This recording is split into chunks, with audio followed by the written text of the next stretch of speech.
Notice to all, this program discusses issues about abusive politicians and abusive individual rich people who abuse the rights of our fellow citizens who are oppressed. This program does not intend to harm anyone. This program is fighting for the rights of our countrymen oppressed by oppressors.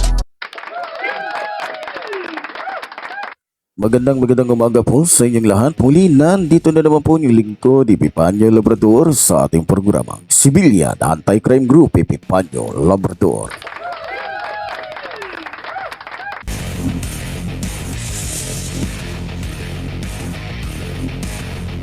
At sa ating pagpapatuloy, mga minamahal ko mga kababayan, binabati po natin ang ating mga kapatid Luzon, Visayas, Mindanao na patuloy po na nakasubaybay tumututok dito sa ating programa. Maraming salamat po.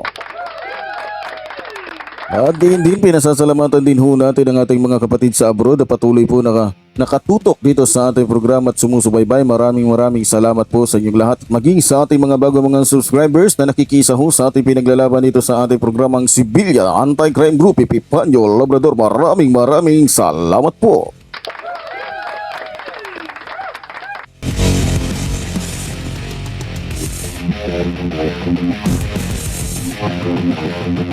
At sa ating magpapatuloy, binabati muna po natin ang ating National Vice Supreme Commander Roldan Dumdum. At maging sa ating mga kasamahan dito sa ating samahang Civilian Anti-Crime Group Brotherhood. Maraming salamat sa inyong lahat at sana'y nasa mabuti kayong mga kalagayan. At bago ang lahat mga minamahal kong mga kababayan, dun po sa ating mga kababayan na subscribers natin dito sa ating programang Civilian Anti-Crime Group, Epipanyo Labrador, inaanyayahan ko po kayo na mag-subscribe din po doon sa ating kabilang channel, Epipanyo Labrador, The Extreme Commentator. At doon po ipapalabas natin yung mga talagang pambihirang mga komento. Doon po sa mga kababayan natin muli Epipanyo Labrador, The Extreme Commentator, doon po sa kabilang channel natin. At doon po mabibitawan ho natin doon yung mga malulupit na komentaryo na hindi ho ninyo makikita sa iba. At dito lang ho sa ating channel na kung saan talagang hindi ho tayo nagdadalawang isip na banatan yung mga abusadong tao, lalong-lalo na yung mga focus natin yung mga politikong corrupt na mga magnanakaw na sinasamantala yung kanilang kapangyarihan para lamang nakawan yung ating gobyerno. Doon po, aabangan ko po ang iyong suporta doon po sa ating isang channel, Epipanyo Labrador, The Extreme Commentator. Sa ating magpapatuloy, mga minamahal kong mga kababayan, pag-uusapan ho natin itong naging usapin sa social media at maging sa mga telebisyon. Talagang ito ay naging viral itong dalawang environmental activists na kung saan ay dinukot di umano nitong mga militar at pinabulaanan nga nila na hindi totoo na sumurrender sila. So ito po yung ating bibigyan ngayon ng komentaryo para na rin po magkaroon ho tayo ng mga kaalaman patungkol ho sa mga kaganapan na nangyayari ngayon sa pagitan ho ng mga aktivista laban ho sa mga namumuno sa ating gobyerno. So maraming salamat po pala doon sa mga patuloy ho na nagdarasal na nalangin para po sa kaligtasan ng inyong lingkod. Maraming salamat po. Okay mga kababayan, para po sa ating mga kababayan na ngayon lang ho makakapanood, huwag niyo pong kalimutan na i-subscribe at syempre i-share na rin ho sa ating mga kaibigan. At huwag kalimutan na pindutin ang inyong mga notification bells para sa gayon sa bawat video po na ipapalabas natin ay updated po kayo. Okay, simulan ho natin sa isang usapin ibinulgar ng kabataang environmental activist na sina Jude Tamano at Jonela Castro na dinukot sila ng mga militar sa Orion, Bataan. Ayon ho to sa kanila, taliwas sa pahayag ng gobyernong sumuko at nagpasaklolo ang dalawa mula sa kilusan. Ito ang ibinahagi nila Tamano at Julina sa isang press conference nung Martes. Katabi nila mismo nung habang sila ho ay merong usapin patungkol nga sa mga pangyayaring niya, katabi nila mismo ang militar habang pinabubulaanan ang pahayag ng National Security Council o NSC at National Task Force to End Local Communist Arms Complex na NTF o LCAC. Yan po yung ayon sa dalawang biktima, yung tanong kung dinukot ba sila o voluntaryo ba silang sumurrender sa mga militar ay sinagot nila ng buong tapang. Ayon sa kanila, ayon sa dalawang biktima, ang totoo po ay dinukot kami ng mga militar sakay ng van. Maliwanag ho na sinabi nila yon. Ayon kay Castro, napanood ko ito doon sa Facebook stream ng Plaridel Bulacan Public Information Office. Ayon pa sa kanya, napilitan lang po kami na sumurrender dahil pinagbantaan yung buhay namin. Sa madaling salita, pinagbantaan. Kaya wala na silang nagawa kundi sumunod. Yun po ang totoo ayon po kay Castro. Hindi rin po namin gusto na mapunta kami sa kustodiya ng militar. Diin pa nitong dalawang biktima.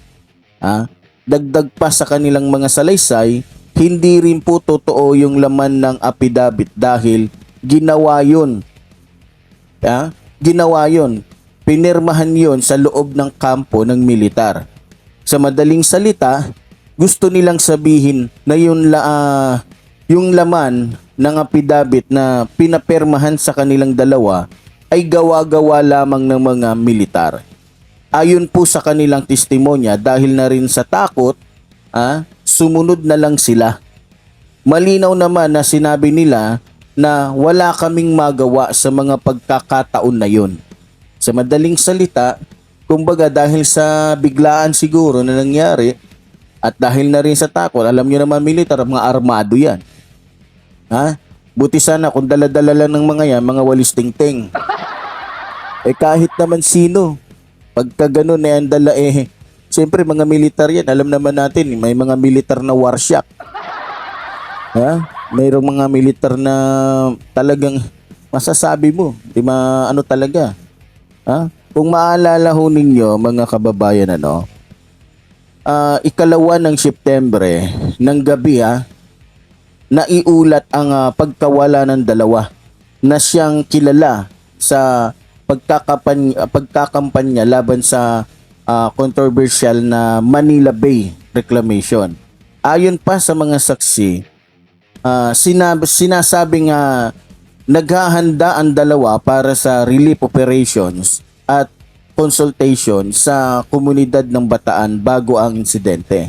Biyernes nang sabihin na ni NSC Assistant Director General Jonathan Malaya sa pulong balita ng NTF o LCAC na sumuko sa mga pulis Bataan ang dalawa sa takot na balikan ng mga dati nilang mga kasamahan sa kilusan.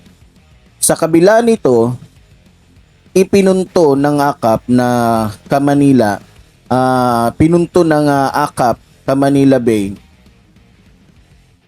Kalikasan People's Network for the Environment Promotion for Church People's Response at Karapatan ang patong-patong na inconsistence sa panig ng gobyerno. Ang gusto lang naming maipakita ngayon araw yung lantarang pasismo ng Estado sa mga aktivistang tanging hangarin ay ipaglaban lang yung Manila Bay. Dagdag pa ni Castro nung siya ay nagsasalita. May nangyayaring reclamation projects doon, sabi niya. Yung problema ron, yung mga mangingisdang mawawalan ng hanap buhay. Pero nagagamit yung militar para mapigil yung pagkilos.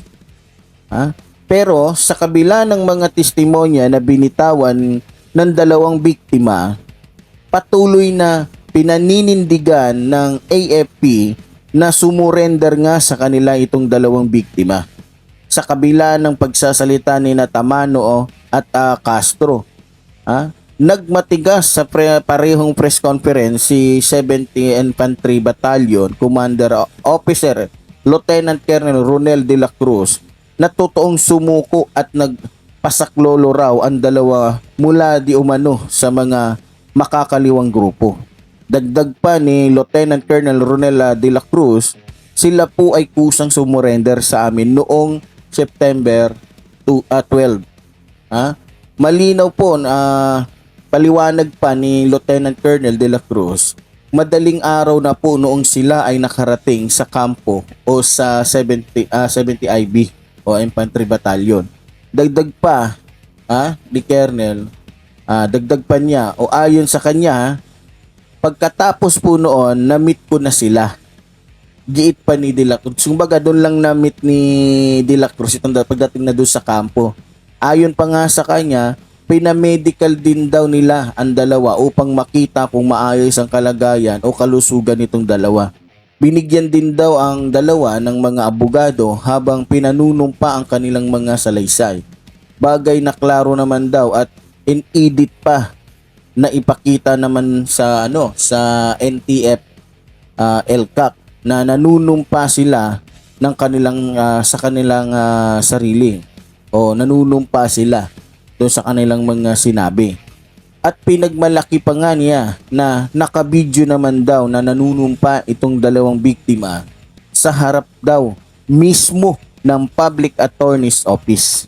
Dagdag pa ni Lieutenant Colonel de la Cruz, ibig sabihin po wala pong intervention na nangyari. Yun po ang sa side ho namin, sabi niya, ng 70 IB Battalion. Sabi niya, at madiin niya pang sinabi na inayos po namin yung pag-surrender, pag-negotiate kung paano namin makukuha at dinaan naman po namin sa tamang proseso.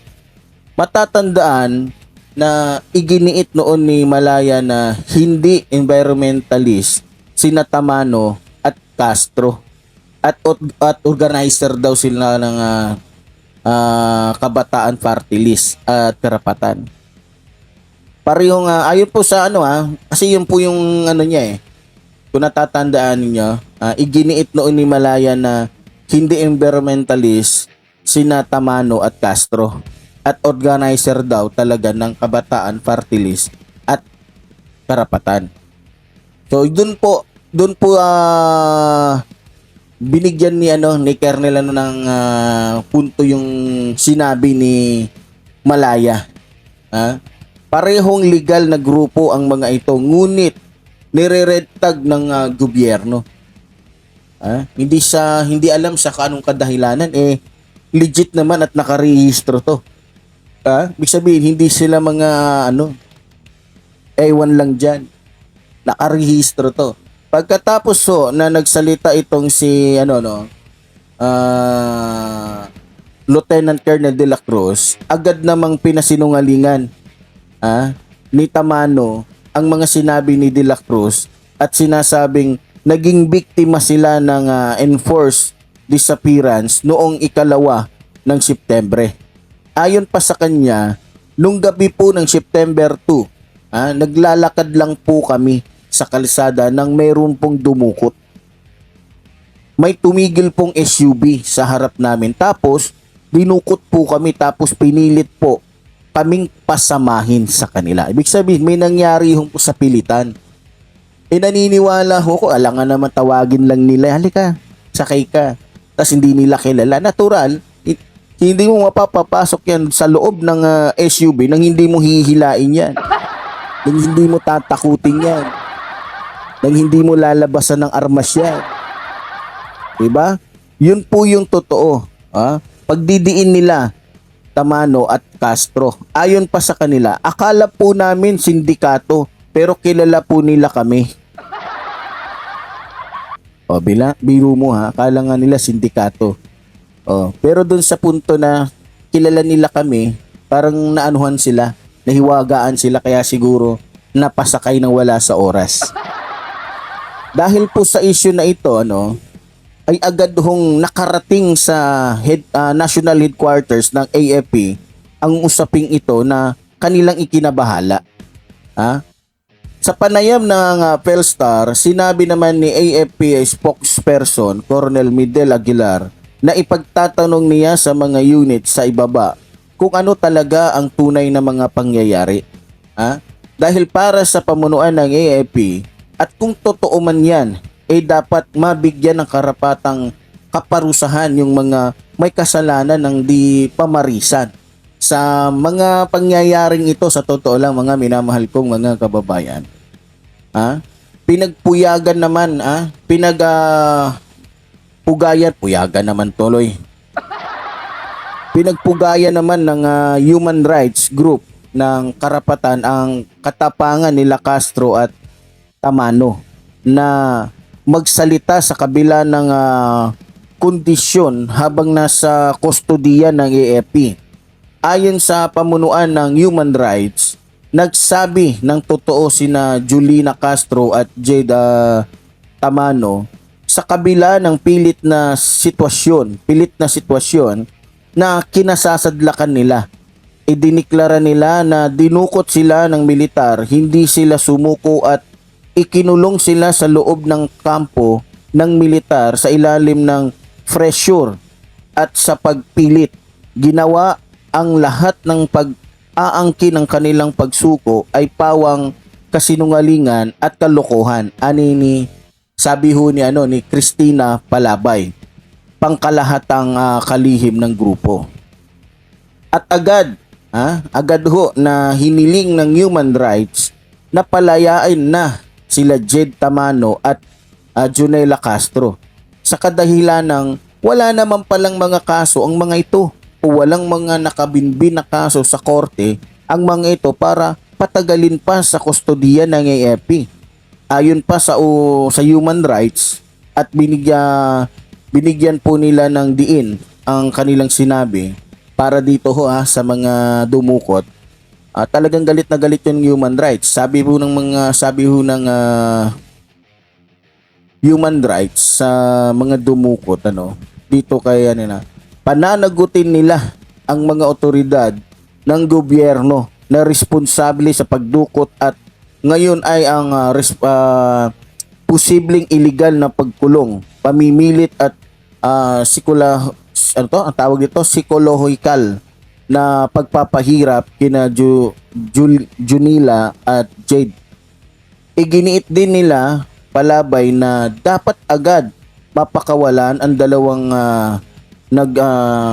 dapat daw mapakawalan agad itong dalawa nang makapiling ang kanilang pamilya para makapili din ang kanilang abogado at syempre makasama din nila yung kanilang mga kaibigan na ilang araw na din na naghahanap sa kanila. At syempre namimiss na sila di ba? Ganoon naman mga kabataan Nakiusap din ang karapatan kaya Playa del Mayor Jusel Ami Bistan na huwag pa balikin ng kampo ang dalawang aktivista at sa halip i-facilitate ang pagbabalik sa mga nabanggit sa kanilang pamilya.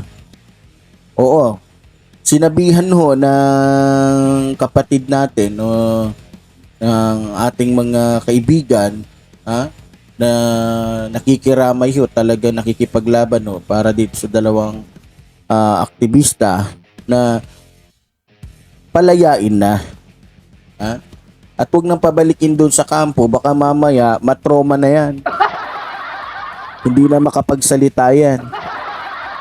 Di ba? Yung trauma ng yung alam makakita ka ng sundalo na mukhang kriminal Di ba? Makakita ka ng sundalo na alanganing sundalo Kakatroma ka na kaya pinursigi ho ng ating mga kapatid na ito na pabalikin na lang ho sa kanilang mga pamilya. Dahil unang-una ho, katakot-takot ho ang haharapin ng mga gumawa nito. Ha? Sa totoo lang, ang paglalantad nila Julina at Jed sa kanilang sariling mga salita, hinggil sa pagdukot ng mga militar sa kanila, ay nagsasalita ng mga volume para sa maraming biktima ng pagdukot at sa pilitang pagkawala. Kung maaalala ninyo, mga minamahal ko mga kababayan, yung issue na to, no, hindi lang huto ngayon. Pero may mga issue kasi na minsan hindi nabibigyan ng pansin dahil nga nasisingitan ng mas malaking issue.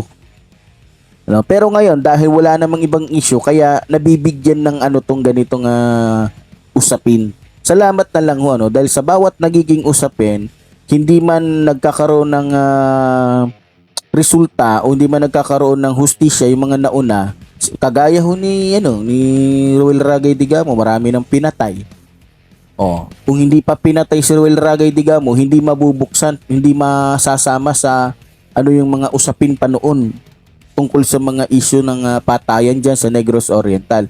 So ito rin yung nangyayari ngayon. Ang tanong, mayroon na bang mga nauna na masasabi nating mga katulad nila Castro na dinukot at napabalitang dinukot o bigla na lang nawala?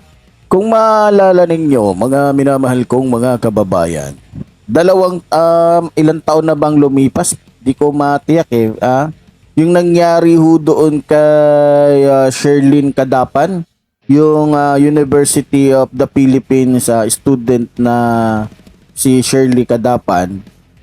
Kung maaalala ho ninyo doon sa mga nakaano ho sa isyong ito. Si Sherlyn at kapwa niya palang yung UP student na si Karen Empeño ba yon?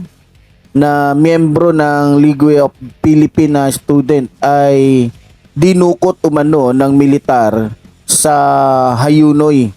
Agunoy, Hangunoy ba doon? Hagunoy. Sa Bulacan noong Hunyo 26, kung di ako nagkakamali, 2006, habang nagsasagawa ng volunteer work sa mga magsasaka. Balita ko hanggang ngayon hindi ho nabigyan ng ng walang resulta. At paliban doon, napakarami pa. At balita ko nga, itong pagre-recruit di umano ng NPA o ng CCP o CCP o NPA, NDF ay diyan talaga nagsimula sa UP.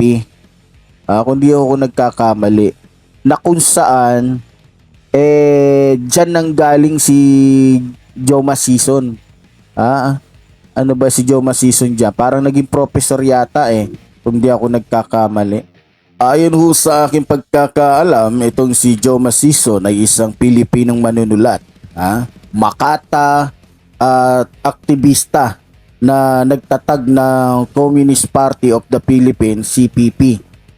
Kung di ako nagkakamali.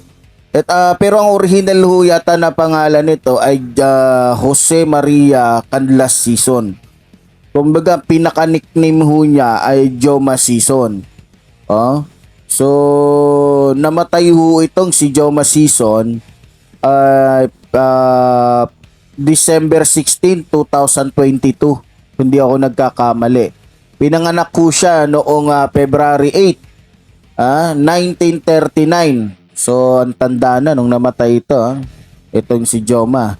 Si Joma Sison ay isang Pilipinong manunulat ayon ho sa katulad nga ho ng nasabi ko, makata at aktivista na nagtatag ng Communist Party of the Philippines, CPP. At nagtatag ng elemento ng Miyos, pagbasa nito?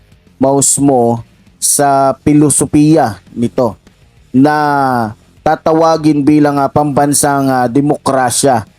Inilapat niya ang teorya ng Marxismo, Leninismo, Maoismo sa kasaysayan at kasalukuyang kalagayan ng Pilipinas. Kalaunan, ay nanirahan si Sison sa Netherlands. Kung di ako nagkakamali sa Netherlands. nag-apply yata siya ng asylum bilang isang political refugee noong 1988 na sa huli ay tinanggihan. Gayon pa man, pinotektahan pa din siya ng batas ng Dutch at European. Si Sison mula sa pinotektahan ng Dutch at European si Sison mula sa pagpapatapon sa Pilipinas. Mula noong August 2002, siya ay inuri bilang isang tao na sumusuporta sa terorismo ng Estados Unidos. Ang ikalawang pinakamataas na hukuman ng European Union ay nagpasya noong September 2009 na tanggalin siya bilang isang taong sumusuporta sa terorismo. At binaliktad ang desisyon ng mga miyembrong pamahalaan ng anong tawag dito? IPRIS ba to? IPRIS ang kanyang mga ari-arian. Tama ba yung ko? Miyembro ng mga miyembrong pamahalaan na IPRIS ang kanyang mga ari-arian. Ang CCP kasama ang mga kaanib nito ng New People's Army at National Democratic Front ay tinuring ding mga teroristang organisasyon ng Anti-Terrorism Council ng Pilipinas. So, yan po si Sison. No, siya po yung founder ng CPP o NPA, no? Talagang siya pala yung pinaka-head nito, gumawa ng grupong ito. Talaga kaya hindi kataka-taka kung bakit kumikilos yung ating ating gobyerno na masawata ito sapagkat marami po tayong nababalitaan na mga panghaharas nitong mga NPA. Yung iba nga kahit na mahihirap na nga yung tao, pahihirapan pa nila. Yung mga tao nga manok na nga lang yung kinabubuhay, dadalawang piraso, dadalawang salok na nga lang ng bigas yung nasa loob ng bahay ng isang mamamayan o kababayan, ikukunin pa. Kumbaga, sana pumasok sila niyan, sana panindigan nila nang wala silang naagrabyado na tao. Hindi yung pag hindi nagbigay yung taong hiningian nila ng tinatawag nila na revolutionary tax, tatakutin nila, papatayin nila, susunugin yung ari-arian. Diba? Sana kung gusto nyo pumasok sa grupo na yan, wag na kayong mandamay pa ng kung sino man. Panindigan nyo. Diba? Hindi yung walang kaalam-alam na hindi naman na nag-iisip ng masama sa inyo. Marami akong natuklasan na hinaharas nitong mga MPA, kaya minsan nasasabi ko na rin na hindi rin natin masisisi ang AFP kung bakit masyado silang advance sa pagsasawata para hindi na lumawak o dumami pa yung mga membro nito. Dahil pag dumami ito sa ating bansa, sigurado. Biro mo, sa sobrang dami na nga nila, nakarating na nga sa Malacanang. Dapat kayong mga sundalo, ang una nyong hulihin dyan, si Sara at saka si Duterte. Huwag yung maliliit yung hulihin ninyo. Magmumukha kayong pakitang tao lang yan. Pakitang kayo ay kalaban ng mga rebelde. Kalabanin nyo, tirahin nyo na agad yung founder nila. Kasi hanggat may ugat at may puno, parami ng parami yan kasi kayang lumika ng sanga at bunga yan. Hulihin nyo na agad si Duterte. Talaga namang MPE yan Nagsisisigaw pa nga nung presidente siya, tuwan-tuwa niya, nung presidente na siya, abay tuwang-tuwa, tinawagan niya agad si Joma Sison para ipaabot lang na may MPE na at pinagmalaki pa ni Sison na kapag si Duterte daw ay nakaapak na doon sa Malacanang, ay nakaapak na rin yung isang paa ng NPA. Diba? Ano ba yung AFP natin? Bulag? Ano kayo, bingi? O nagtatanga-tangahan lang kayo dyan? Ha? Oh. Imbis na itong mga kabataan, pero sa totoo lang hindi ako sang-ayon kung totoo man na kinidnap itong dalawa. Sang-ayon ako na isawata ng gobyerno natin itong MPA. Pero yung ganong pamamaraan, hindi ako sang-ayon Kasi sa totoo lang, kidnapping, illegal detention at saka maraming kakaharapin itong mga sundalong ito. Mali yung ginawa nila Unang-una, babae yan, trauma. 'Di ba? Oh. Unang-una pala, wala palang kaso yan. Wala na, ibig sabihin, wala silang ebidensya na dapat hulihin niya. Wala silang dalang papel. Tapos gusto nila baliktarin. Ibang estilo na naman to. Oh, di tinalo nyo pa yung mga lespo. Oh, hinuli nyo na walang kaabog-abog, walang search warrant, wala lahat. Nung nakita nyo wala naman palang mga illegal na gawain, pinalabas nyo na mismo sila yung sumurrender. Samantala ngayon, kitang-kita naman doon na nagpupumiglas, natatakot sa trauma, pinipilit na lang nilang magsalita kahit nanginginig na yung kanilang mga... Siyempre babae yan Kung lalaki nga siguro, manginginig din doon, katabi niya yung kernel mismo. Hindi natin alam kung anong ginawa ng mga yan doon sa mga, sabihin na natin mga MPA yan. Galit ako sa mga MPA. Ha? Pero kahit MPA yung mga yan, may mga karapatan yan. Wala tayong karapatan na abusuhin sila. Wala tayong karapatan na babuyin sila kasi tao yung mga yan. Pabor ako na buwagin ang CPP-MPA o New People's Army. Pero, hindi ako sang-ayon na basta-basta na lang tatanggalan sila ng karapatan bilang tao, bababuyin, tatarantaduhin. Diyan ako hindi sang-ayon. Tao pa rin yung mga yan. May puso, may damdamin, may isip, at may mga pangarap din sa buhay yan. May batas tayo na dapat nating sundin. Bakit pag ang mahihirap ay nagkasala, gusto nyo wala ng batas-batas? Diretsuhan na, pero pagka mayayaman pala, gusto nyo, ang ibig nyo sabihin, dapat idaan sa proseso? Bakit? Yung batas ba na ginawa ng ating gobyerno ay para lamang sa mga mayayaman? Sa mayayaman lang ba dapat ipairal yung proseso? Hindi sa mga aaminin ko. Ayoko sa MPA. Galit ako sa mga MPA. Lalong-lalo na kay Duterte. Pero, hindi ako sang-ayon na tatanggalan sila ng karapatan, tatanggalan sila ng tapakan yung kanilang, kaya nga nag-MPA yung mga yan Dahil sa iniisip nila, inaagrabyado sila ng mga mayayaman. Kaya nga nag-MPA yung mga yan dahil iniisip nila masyadong natatapakan yung kanilang pagkatao. Daanin natin sa makataong paraan.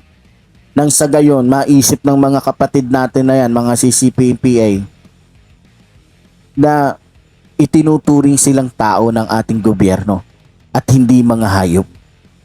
Yan lang yung akin. Kaya sa mga kababayan natin, lalong-lalo na dun sa mga kapulisan at mga kasundaluhan dyan, para gusto nyo nga hindi kayo magkamali. Total, binabayaran naman kayo Ba't hindi kayo magpapasok dyan ng intel?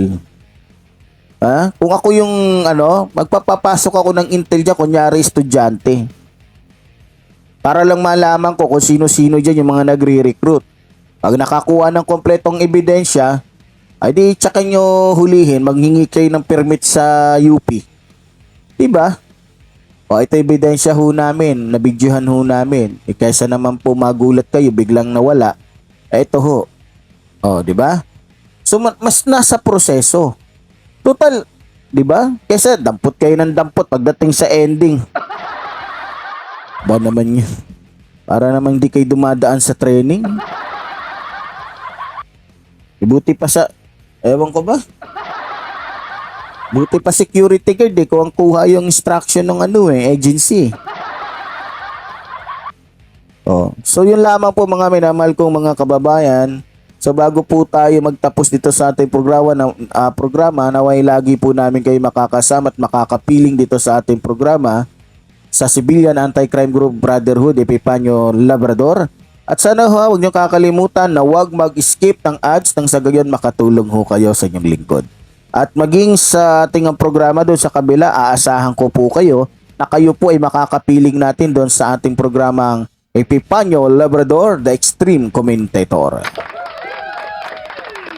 So maraming salamat po mga minamahal ko mga kababayan. Muli sinasabi po ng lingkod, mabuhay ang ating inumpay, mabuhay ang pamahal sa ating bayan. Maraming salamat po.